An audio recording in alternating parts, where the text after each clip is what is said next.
Hey guys, this is RoboVlog. This is December 18th.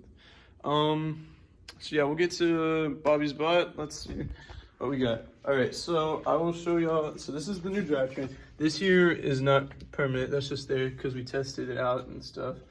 We zip tied some brains and a battery to it earlier this week to drive it around.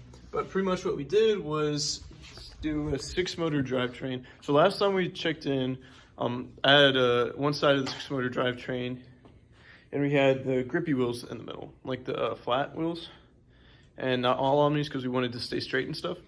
However, I decided against that because it was overly complicated. It's probably not going to be a problem. I haven't really seen it be a problem. The only thing it would be a problem for is in autonomous, if we get knocked a little. But I'm thinking we're going to implement something called odometry, which is having like 3 track wheels in it. So we'll do that, and that should keep it straight for like skills autonomous and like an in-game autonomous. And then, so yeah, with a lot simpler design, and we drove it around, and it was super fast because it's 333 RPMs with 6 motors, so it still keeps its torque, but it's just fast now. And okay, so today we worked on this little guy. So there's actually a big guy now, because the other one, so I'll get close to it so we can see. Now, I won't go into it too much, but pretty much we had to go a little bit higher with it because we have a different drivetrain design. So it's a little bit higher off the ground than it was last time. The problem with this is that because this is for the toggle, whenever we get the toggle, we're just gonna have to make our cascade bigger, which it's not fun, but we'll just figure out a way, and it's fine. So anyways, let's check up on Reese's bot. He's done a lot of changes, even though it looks a little similar, it's a lot different. Okay, so I really don't know what you saw the last time we did this, and so I'm just gonna start from the beginning. First things first is I made this end effector right here. It is basically a box end effector, to where it's the little C-channels are just wide enough to fit around the edge of the base, so it fits in there and it guides in there. And then we have a double action piston that locks it, and that pushes it up.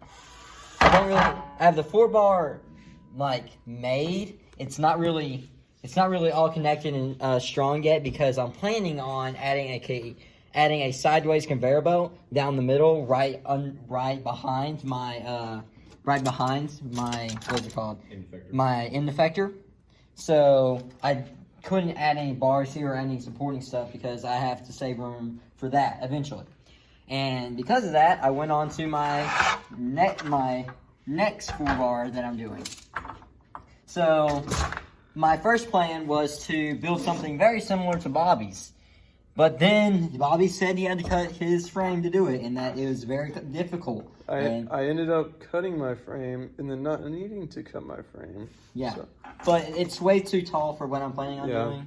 And so I had to come up with a different idea. And he doesn't need to rotate, so this is just so much simpler and it makes more sense. Yeah, and so what I'm doing is I'm building basically almost the same end effector as the one in the front, the same locking mechanism at least, and then a slightly different, smaller, thinner holding system, to where what I'm going to do is I'm going to grab with this 4-bar, this tiny 4-bar, I'm going to lift it up to this point, and I'm going to drop it onto and lift up this base, and drop it right here, and hold it with my piston, and also it's setting on top of bars that can be placed right here. Hopefully, and I'm going to have a cabinet liner and toolbox liner on it to keep it from moving and keeping it sturdy, and hopefully that should be a good mounting position so I can score on it with my conveyor belt that I'm going to add. But that's what I did. That's what we've been doing this past week, and today. A lot of it happened today. Yeah. So, but yeah, we'll see y'all next time.